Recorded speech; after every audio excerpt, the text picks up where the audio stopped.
어떻게 명절들 잘 보내고 계세요?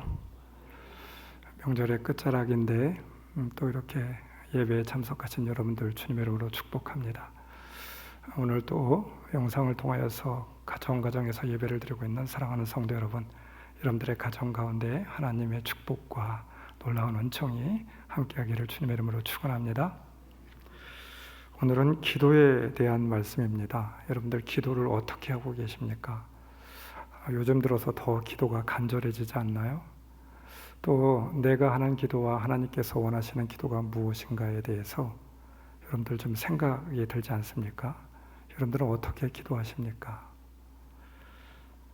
오늘 기도에 대한 말씀인데 혹시 어떻게 기도하는가에 대해서 묻기보다도 우리는 이렇게 물어야 될 것 같아요. 우리의 기도 시간은 얼마나 되나? 이와 같은 힘든 세상을 살아가면서, 위기의 시대를 살아가면서 우리 성도들이 마땅히 기도를 하고 있나? 한번 이렇게 물어보고 싶습니다.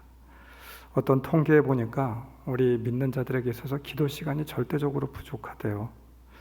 여러분들은 하루에 한 얼마나 기도를 하고 계십니까? 장신대 교수가 1286명이라고 하는 믿는 자들에게 그렇게 조사를 하게 되었는데, 한국교회 기독교인의 하루 평균 기도 시간이 얼마나 될까? 이것에 대해서 조사를 하게 되었습니다. 아주 기본적인 그런 부분인데 또 우리 한국 성도들의 그런 기도 시간에 대해서 잘 나와 있는 것도 많지 않은 것 같아요. 하루에 평균 기도 시간이 24분 25초라고 그렇게 이야기하고 있습니다. 여기에는 뭐 교육자 아니면 뭐 초신자 또 오래 다녔던 성도 뭐 다 포함되는 그런 사항입니다. 아마도 속으로 이렇게 생각하는 분들도 아마 있지 않을까 싶어요. 그렇게 많이 기도를 하나? 24시간 거의 한 25분 동안 기도를 하네, 이렇게 생각하는 성도도 있을 것 같아요. 혹시 여러분들 나의 기도 시간은 얼마나 된다라고 생각합니까? 아마 어떤 성도는 나는 하루에 한 번도 기도하지 못하는데, 이런 성도도 있을 줄 압니다. 여러분, 이래서는 안 됩니다. 또 어떤 성도는 밥 먹을 때만 기도를 하고 있습니다. 하루에 딱 3분, 아침, 점심, 저녁 도합 1분, 1분, 1분에서 3분 기도하는 성도도 있어요. 어느 때는 밥 먹을 때 깜빡 잊고 기도하지 못해서 이렇게 말을 하기도 합니다. 아까 한 것으로 대신하죠. 정말 이래서는 곤란하겠죠. 기도가 형식적이 되어서도 안 됩니다. 그러나 여러분, 우리의 기도가 정말 하나님 앞에 드리는 이 기도의 시간이 정말 우리 삶 가운데 있어서 늘 매일매일 규칙적으로 있어져야 될 줄 믿습니다. 아무리 바빠도 우리의 기도 시간이 하루에 30분은 되어야 되지 않을까요? 우리는 하나님이 살아계심을 믿는 그런 성도들이고, 또 거친 세상에 살면서 우리의 능력이 아닌 기도의 능력으로 살아가고 있다 고백하는 성도들이죠. 어느 무엇보다도 기도가 필요하며 중요하다라고 믿는다라고 하면 적어도 우리의 삶 가운데 하루가 24시간 1440분이 됩니다. 그 가운데 적어도 30분, 아니 1시간 정도는 기도해야 되지 않을까 싶어요.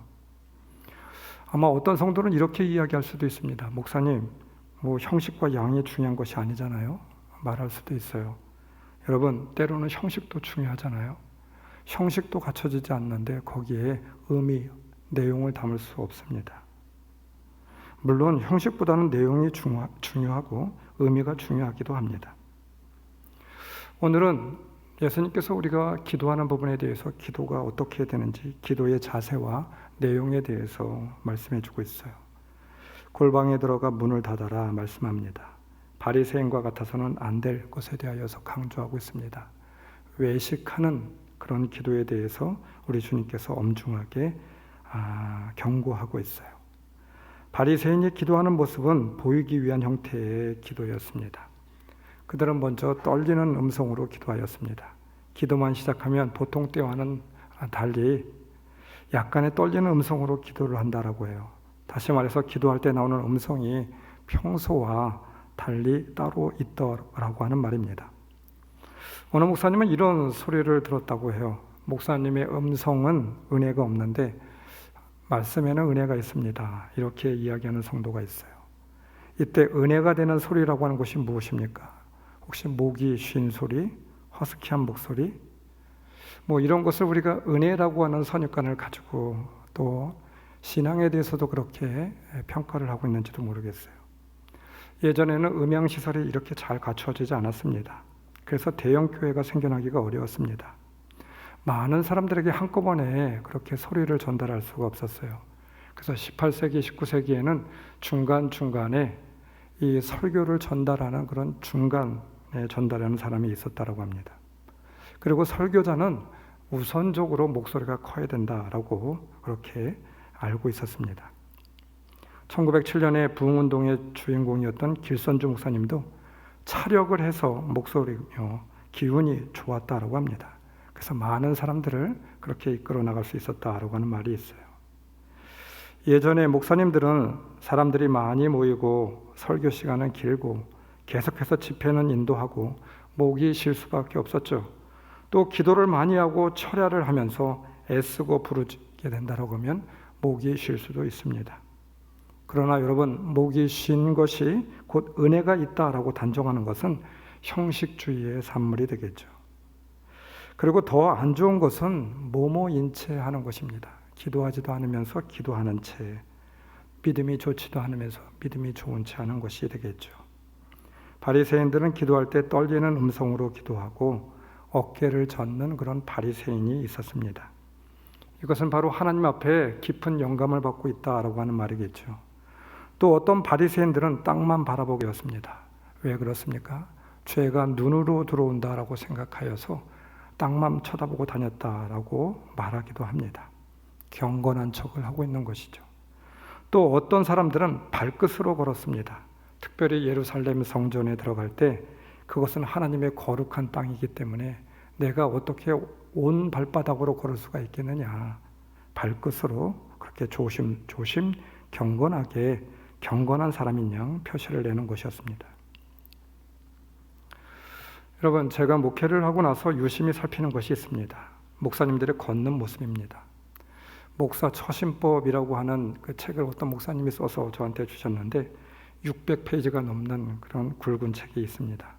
성경책을 들을 때 어떻게 들어야 되는지, 목사가 강단에 올라갈 때는 어떻게 올라가야 되는지, 또 목사가 가져야 될 평소의 자세에 대하여서, 또 성도들과 상담할 때 기타 목소리의 톤은 어떠해야 되는지 여러 가지 자세한 것들에 대해서 적어놓은 책입니다. 대체적으로 목사는 목사의 폼이 따로 있습니다. 또 사람들도 그렇게 바라보고 있는 것 같아요. 어느 때는 저도 젊은 목회자가 강단에 등장하는 그런 모습을 보고 신중해 보이지 않을 때 목사가 그래서는 안 되는데, 무게가 없이 보여서는 안 되는데 이렇게 생각이 들 때도 있습니다. 그런데 제가 느낀 것은 그런 것보다 더 안 좋은 것은 모모인 채 하는 것입니다. 어느 선교사님과 대화를 나누었는데 한국의 목회자들의 특징이 있다라고 해요. 어떻게 명쾌하게 모든 일에 대하여서 그렇게 자신 있게 해결책을 말하고 설교하는지 모르겠다라고 말하고 있습니다. 무슨 말입니까? 목사님의 말대로 하면 만사형통이라고 자신 있게 말하고 있다라고 하는 것이죠. 모든 일이 명쾌하게 설교하는 대로 되는 것이 아님에도 불구하고 어쩌면 설교대로 하라 자신 있게 말씀하고 있는지 모르겠다라고 하는 말입니다. 여러분, 폼은 그럴듯하게 잡을지 모르겠습니다. 그런데 가짜일수록 뭐뭐 하는 척 할지도 우리는 뭐뭐 하는 척 할지 우리는 이것에 대해서 더 깊게 생각을 해봐야 될 것 같아요. 예수님은 골방에서 기도하라고 하였습니다. 골방이 준비되어 있어야 한다는 말이겠죠. 새 번역에는 그저 골방이라고 되어 있으나 개역 성경에는 너의 골방, 네 골방이라고, 네 골방에 들어가라고 되어 있습니다. 남의 골방이 아니라 너의 골방입니다. 메시지 신약을 오늘 찾아보게 되었더니 거기에는 이렇게 되어 있습니다. 너희는 이렇게 기도하여라. 하나님 앞에서 연극하고 싶은 유혹이 들지 않도록 조용하고 한적한 곳을 찾아라. 할 수 있는 한 단순하고 솔직하게 그 자리에 있어라.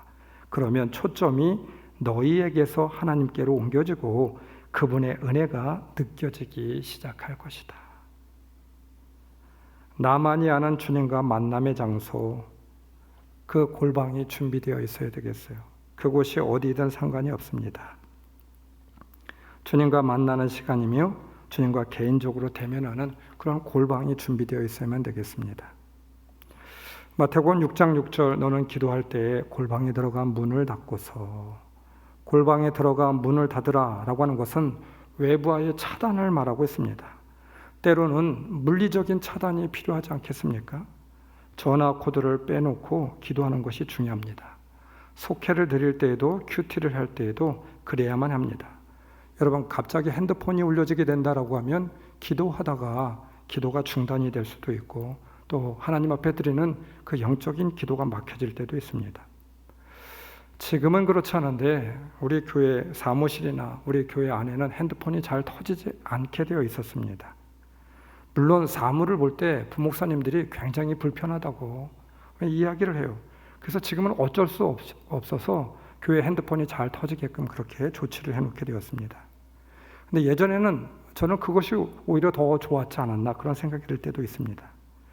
교회까지 들어와서 세상과 연결하려고 하는 그런 마음이 있다라고 하면 우리는 그것을 경계해야 되겠죠. 또 예배를 드리면서도 핸드폰을 본다거나 아니면 예배를 드리면서도 핸드폰이 울리게 된다라고 하면 참 곤란한 일이 될 것 같아요. 여러분, 예배 시간에 핸드폰을 우리는 꺼놓아야 될 줄 믿습니다. 진동으로 켜놓을 생각도 하지 마십시오. 오는 전화를 다 받다가는 아무 일도 못합니다. 떠오르는 영감이 전화 한 통 안에 다 사라져버릴 수도 있습니다. 다시 말합니다. 고독해야 되겠죠. 그래야 하나님을 만날 수가 있습니다. 조용해야 하나님의 음성이 들려지게 되는 것이죠. 사방이 막혀야 하늘을 우러러보게 되는 것입니다. 기도할 때 문을 닫으라고 하는 말씀에는 여기에는 더 깊은 의미가 담겨져 있겠죠. 사람을 의지하는 마음을 끊어버리고 하나님만을 의지하는 태도를 말씀하고 있는 것입니다. 히스기야는 벽을 향하여 자세를 취하였습니다. 낯을 벽으로 향하고 이렇게 성경이 적혀져 있습니다. 오직 하나님만 바라보겠다라고 하는 의미가 아니겠습니까? 이사야 선지자가 이렇게 이야기하였어요. 네가 죽게 되었으니 너희 집안 모든 일을 정리하여라. 네가 다시 회복하지 못할 것이다. 이 말이 선포되었을 때 히스기야는 낯을 그의 얼굴을 벽 쪽으로 돌리고 온전히 주님께만 향하고 주님만 바라보고 기도하였다라고 하는 말입니다. 여러분, 우리 교회의 기도의 집, 기도의 방은 사방이 콘크리트로 감싸 있습니다. 창문이 하나도 없어요. 게다가 밖에서 보면 절반 정도는 땅에 묻혀 있습니다. 여름에도 답답할 정도입니다. 그런데 딱 하나 창이 있어요. 그 창이 기도실의 벽에 있는 것이 아니라 하늘 위로 열려져 있죠. 단순히 환기나 조도만을 위해서 하는 것이 아닙니다. 왜 그렇게 하였습니까? 하늘에 계신 아버지만을 바라보라 라고 하는 의미인 줄 믿습니다. 기도할 때에는 그렇게 한 이유는 마음 전체를 하나님께 드리고 자기 주위의 시선에 대해서 관심을 두지 말라라고 하는 뜻이겠죠. 사랑하는 성도 여러분, 우리는 골방에서 드리는 기도가 우리에게 있어야 될 줄 믿습니다. 하나님이 받으시는 기도는 골방의 기도입니다. 온전히 하나님만 의지하며 하나님께 드리는 기도, 이 골방의 기도가 물리적으로나 영적으로나 우리의 심령 가운데 있어야 될 줄 믿습니다. 두 번째는 금식 기도에 대해서 말씀하고 있어요. 주기도문 전에 구제할 때 외식하지 말 것에 대한 말씀이 기록되어 있습니다. 그리고 주의 기도, 주기도문을 전후로 해서 대구적인 짝을 이루고 있는 것이 바로 이 금식 기도입니다. 오늘 말씀 가운데 강조하는 내용이 있죠. 은밀한 중에 보시는 너희 아버지 앞에서 행하는 참된 신앙, 외식하지 않는 신앙에 대해서 말씀하고 있습니다. 마태는 사람에게 보이려고 하는 외식적인 신앙에 대해서 경계하고 있어요. 하늘에 계신 아버지의 나라의 뜻을 이루는 신앙과 어떻게 다른지를 극명하게 대조하여 보여주고 있습니다. 두 신앙은 각기 의식하는 바가 다릅니다. 바로 외식하는 신앙은 어떠합니까? 주체가 나에게 있습니다. 구제하는 것, 구제가 필요한 사람은 어려운 사람들을 돕기 위함이 아닙니다. 구제하고 있는 나를 드러내기 위함인 것이죠. 금식 기도하는 것도 마찬가지입니다. 금식 간절한 마음으로 하나님 앞에 나아가는 것이 아닌 것 같아요. 그럼 무엇입니까? 나에게 이렇게 영적으로 깊은 신앙을 가지고 있음을 다른 사람들에게 강조하기 위한 수단으로 금식 기도를 하고 있었어요. 그 행위의 목적과 주체가 나에게 포커스가 맞춰져 있습니다. 이러한 금식 기도에 능력이 있겠습니까? 이러한 기도를 하나님께서 받으시겠습니까? 참된 신앙은 하나님께 초점이 맞춰진 신앙이죠. 그분 앞에서 사는 신앙입니다. 예수님께서 제자들에게 요구하는 삶은 하나님 중심의 단순한 삶이죠. 하나님을 중심에 두면 모든 것이 제자리를 찾게 됩니다. 그분의 이름, 그분의 나라, 그분의 뜻 바로 이루어지기를 구하게 되는 기도가 되죠. 너는 금식할 때에 머리에 기름을 바르고 낯을 씻으라. 그리하여 금식하는 것을 사람들에게 드러내지 말고 보이지 않고 숨어서 계시는 내 아버지께서 보시게 하여라. 그리하면 남모르게 숨어서 보시는 내 아버지께서 너에게 갚아주실 것이다. 가능한 드러내지 말래요. 드러내지 말고 하라는 의미가 무엇입니까? 사람들에게 금식을 한다고, 나는 며칠 금식을 하였다고 자신의 영적인 자세나 깊은 신앙심을 홍보하기 위한 수단이 되어서는 곤란하다라고 하는 말입니다. 기도할 때 우리가 범하기 쉬운 행동이 있습니다. 이 금식을 우리가 때때로는 교리화할 때가 있어요. 우리는 이것을 경계해야만 됩니다. 하나님의 은혜와 진리로만 실행될 때에 영적인 유익을 가져오게 되는 것이죠. 믿음으로 하지 않는 것은 잘못입니다. 영적인 허용만 늘어나게 할 뿐인 것입니다. 그래서 우리는 금식을 하는 데 있어서도 이 금식을 교리화해서는 안 됩니다. 아침 금식을 하는데 정확히 몇 시까지 하느냐? 이것이 중요한 것입니까? 정오까지입니까? 아니면 그것을 누가 정해놓고 있는 것입니까? 혹 금식을 하는데 우유나 숭늉은 먹어도 되나요? 생수는 먹어도 되는 것입니까? 이런 문제들이 다 본질에서 벗어나고 있다라고 하는 말이겠죠. 어떤 목사님은 포도주만 먹고서 20일인가 금식을 했다고 합니다. 어떻게 그렇게 금식하는데도 전혀 표신하지 않게 끄떡없이 할 수 있느냐고 묻고 있어요. 여러분, 이것이 금식이 아닙니다. 다이어트하기 위한 체질 변화를 위해서 금식하는 것에 가깝지 않습니까? 또 어떤 사람은 진짜 금식을 하겠다고 물조차 거부하며 12일을 버티니까 마침내 죽었다라고 하는 사람도 있어요. 물을 마시면서 하는 금식 기도는 틀렸다고 비난하며 자기 방법이 가장 옳다고 우기다가 죽었다는 것입니다. 어떤 사람은 40일을 금식한 예수님보다 더하겠다고 41일 금식하겠다라고 말하는 사람이 있습니다. 여러분, 40일을 금식하면 어떻고 39일을 금식하면 어떻겠습니까? 실제로 있었던 일입니다. 감신 86학년도 졸업식에서 있었던 일이었는데 4학년 졸업반 학생이 목회를 앞두고 금식 기도하다가 죽는 사건이 발생하게 되었습니다. 너무 무리하게 금식할 이유가 없어요. 억지로 40일을 채우려고 하지도 마십시오. 40일은 성공이고 39일은 실패가 되는 것이 아닙니다. 금식의 목적은 금식 자체의 목적이 있는 것이 아니죠. 금식을 목숨을 걸고 하지 마십시오. 목숨을 걸고 전도하거나 목숨을 걸고 믿음을 지키는 일은 몰라도 이렇게 금식을 우리가 교리화해서는 안 됩니다. 하나님의 인도를 따라 금식하여야 교만하지 않아요. 금식을 하나님이 시험하는 도구로 사용해서는 안 됩니다. 가끔 하나님과 인간 누가 이기나 하고 시합을 하려는 잘못을 우리는 때때로 버리고 있기도 하지 않습니까? 또 우리는 열심히 금식할 때 이 금식을 하나님을 강요하거나 압박하는 그런 수단으로 그렇게 금식을 사용할 때도 있어요. 이래서는 곤란합니다. 물론 이렇게 하나님 앞에 몸부림치며 금식할 때 때때로 하나님이 응답을 하시는 때도 있습니다. 그러나 금식을 하는 것은 하나님을 압박하는, 강요하는 수단이 되어서는 안 됩니다. 참으로 성숙하지 못한 신앙인 것이죠. 물론 하나님은 우리가 이러한 자세로 기도할 때 우리를 긍휼히 여기시고 때때로 응답하시기도 합니다. 어린아이가 부모에게 땡깡을 부리고 누워서 울고불고 하며 안 이루어지면 이루어질 때까지 응석을 부리면 부모는 어쩔 수 없이 그 아이에게 아이가 원하는 것을 주기도 합니다. 마트에서 종종 보는 그런 경우인데요.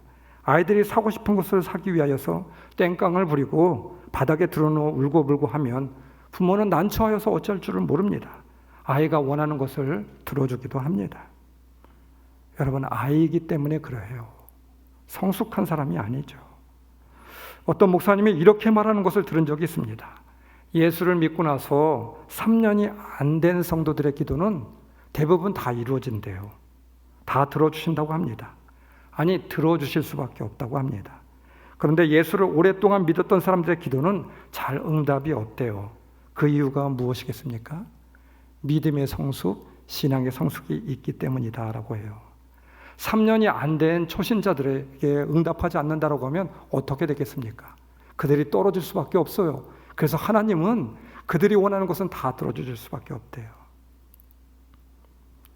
여러분, 나를 위한 기도에 응답하지 않아도 소화할 수 있는 능력, 성숙함이 있어야 되지 않을까요? 금식을 하는 이유가 무엇인지 우리는 말씀을 통해서 알아야만 됩니다. 금식을 하며 기도하는 궁극적인 이유는 무엇이겠습니까? 나의 뜻이 아닌 하나님의 뜻을 찾기 위한 몸부림이 되어야 되겠죠. 오늘 말씀, 주님께서 주의 기도를 가르쳐주고 있습니다. 주의 기도의 골자가 무엇입니까? 너의 뜻이 아니라, 나의 뜻이 아니라 주님의 뜻, 주님의 목적, 그것이 무엇인지 그것을 알라라고 하는 것이 주님의 기도가 아니겠습니까? 우리가 진정 금식을 하며 깊은 교제를 나눈다고 하면 나의 뜻이 아닌 하나님의 뜻을 발견하게 될 것입니다. 금식은 하나님을 강요하거나 압박하는 수단이 아닙니다. 숨어 계신 하나님의 뜻과 섭리를 알고 보기 위한 것이 바로 금식의 진정한 중요한 이유가 되지 않을까요? 주기도문을 가르치시면서 주님께서는 우리에게 알려주셨습니다. 그러므로 너희는 이렇게 기도하여라. 하늘에 계신 우리 아버지, 그 이름을 거룩하게 하여 주시며 그 나라를 오게 하여 주시며 그 뜻을 하늘에서 이루신 것과 같이 이 땅에서도 이루어 주십시오.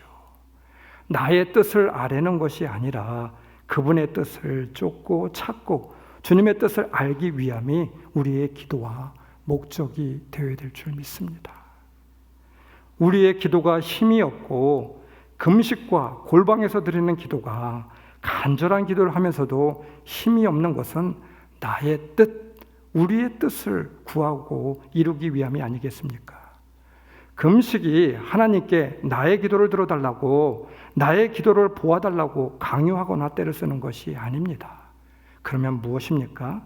하나님이 뜻이 무엇인지 그것을 알기 위해서 몸부림치는 것이죠. 그리고 그 하나님의 뜻을 알아가는 것입니다. 마태복음 7장 7절, 구하여라 그리하면 하나님께서 너에게 주실 것이다. 찾으라 그리하면 너희가 찾을 것이다. 문을 두드려라 그리하면 하나님께서 너희에게 열어주실 것이다. 구하는 사람마다 얻을 것이요 찾는 사람마다 찾을 것이고 문을 두드리는 사람에게 열어주실 것이다. 여러분, 어떤 목사님이 이 말씀에 대해서 말씀을 보다가 깜짝 놀랐대요. 성경에서 이보다 더 위대한 말씀이 어디 있겠느냐 이 말입니다. 믿음의 사람들이 구하는 것은 다 이루어진대요. 찾으라 그러면 찾을 것이다. 두드리라 그러면 열릴 것이다. 뭐든지 원하는 대로 다 얻을 것이다 라고 말하고 있어요. 기도 응답이 있다라고 하는 것입니다. 도대체 성경에 이와 같이 놀라운 일이 어디 있겠습니까? 그런데 왜 우리의 기도, 우리의 간구는 응답이 없습니까? 구하라 그러면 찾을 것이라고 하였어요. 그냥 한 말씀이 아닙니다. 성경에 거짓이 있는 것도 아니에요. 기도는 100% 응답이 있습니다. 말씀 그대로. 그런데 우리의 기도는 왜 응답이 없습니까? 성경이 허구입니까? 거짓입니까? 예수님이 잘못을 말하고 있는 것입니까? 아닙니다. 문제는 무엇입니까? 나의 필요가 아니라, 나의 뜻이 아니라 하나님의 필요, 하나님의 뜻을 구할 때 그 기도는 어떤 기도이든지 하나님께서 응답한다 이 말입니다. 마태복음 7장 21절, 하늘에 계신 내 아버지의 뜻을 행하는 사람이어야 들어간다 말씀하고 있어요. 마태복음 6장 33절, 너희는 먼저 하나님의 나라와 하나님의 의를 구하여라. 그리하면 이 모든 것을 너희에게 더하여 주실 것이다. 먼저 그의 나라와 의를 구할 때 이 모든 것이 더해지기 때문입니다. 기도는 여러분 100% 응답이 있습니다. 하나님의 뜻을 구하며 그 뜻이 있는 기도는 100% 응답이 됩니다. 혹 여러분 우리가 구하는 것이 안 이루어지는 것이 있다고 하여도 거기에는 하나님의 뜻이 있다고 하면 응답되지 않는 것이 아니라 응답의 기도입니다. 하나님이 필요하지 않아서, 아니면 때가 되지 않아서, 아니면 나에게 유익하지 않아서 응답을 미루시고 있는 것이기 때문에 그 기도는 바로 응답이 안 된 기도가 아니라 응답된 기도인 것이죠. 숨어서 계시는 하나님, 숨어있는 하나님의 뜻을 아는 것이 기도입니다. 하나님의 뜻을 찾기 위해 아직 찾지 못해서 애써 몸부림치며 찾아가는 것이 금식이죠. 온전히 하나님과의 깊은 교제를 통하여 하나님의 뜻을 찾아야 될 줄 믿습니다. 기도에 대한 유명한 예화 하나가 있어요. 여러분들이 익히 알고 있는 예화이기도 합니다. 아시시의 성 프란체스코가 제자들과 함께 40일 금식 기도를 하게 되었습니다. 그런데 40일을 채우기 전에 마지막 39일이 되었는데 사건 하나가 터지게 되었습니다. 허기를 이기지 못한 한 젊은 제자가 그만 스프 냄새에 이끌려서 그만 스프 한 숟가락을 떠먹고 말았습니다. 그 순간 함께 금식 기도를 하고 있던 제자들이 눈을 부릅뜨고 그 제자를 노려보았다고 합니다. 네가 금식을 깨뜨렸다고, 우리 공동체가 40일 금식 기도를 작정하고 했는데 너 때문에 망했다라고 그 형제를 비난하게 되었습니다. 그때 성 프란체스코가 말없이 수저를 집어들더니 젊은 제자가 먹던 스프를 천천히 떠먹기 시작하였습니다. 다른 모든 제자들이 너무나도 놀라서 스등을 쳐다보니까 제자들을 향하여 프란시스가 이렇게 말을 하였다라고 하죠. 우리가 금식하며 기도를 드리는 것은 모두가 예수님처럼 살자는 것인데, 예수님의 뜻을 알아가자라고 하는 것인데, 굶으면서 서로 이렇게 미워하고 싸우고 하는 것보다 실컷 먹고 사랑하는 것이 더 낫지 않겠느냐, 그것이 바로 예수님의 뜻이지 않겠느냐, 이렇게 말하였다라고 하는 것이죠. 여러분, 하나님이 기뻐하는 기도가 있어야 되겠어요. 올바른 기도입니다. 올바른 금식입니다. 여러분들의 기도는 어떠합니까? 하나님이 원하시는 하나님의 뜻을 구하는 기도가 되고 있습니까? 그렇다라고 하면 하나님께서 우리의 기도에 응답하여 주실 줄 믿습니다. 기도를 알고 기도를 하며 살아가는 사람들이 얼마나 복된 사람들입니까? 그러나 기도와 금식을 하면서도 하나님이 원하지 않는 기도와 금식을 하며 하나님께 책망을 받는 사람으로 살아간다라고 하면, 하나님과 무관한 신앙의 삶을 살아간다라고 하면 참으로 세상 사람들보다 더 안타깝고 어리석은 사람들이 될 것입니다. 숨어 보시는 하나님께 기도하십시오. 하나님의 깊은 뜻을 구하며 하나님의 뜻에 나의 의지와 뜻을 맞추실 수 있는 여러분들의 기도가 되길 주님의 이름으로 축원합니다. 마태복음 6장 33절, 너희는 먼저 하나님의 나라와 하나님의 의를 구하라. 그리하면 이 모든 것을 너희에게 더하여 주실 것이다. 우리의 생각과 필요까지 더하여 주실 것입니다. 더하여질 것입니다. 할렐루야. 기도하겠습니다. 하나님, 우리의 기도가 하나님이 기뻐하는 기도가 될 수 있도록 인도하여 주시옵소서. 주님께서 원하는 기도가 있게 하여 주시고, 이 나라와 이 백성이 하나님의 뜻을 구하며 나아갈 수 있는 이 백성이 될 수 있도록 인도하여 주옵소서. 하나님, 우리 교회의 기도가 부릴 듯 일어날 수 있도록 인도하여 주옵소서. 하나님이 원하시는 기도를 드리며 하나님 앞에 나아갈 수 있는 기도의 사람들이 일어날 수 있도록 인도하여 주옵소서. 하나님의 뜻과 의를 구하며 우리 가정이 일어날 수 있도록 인도하여 주시고, 기도로 승리할 수 있는 우리의 가정들이 다 될 수 있도록 축복 내려 주옵소서. 예수님의 이름으로 기도드리옵나이다. 아멘.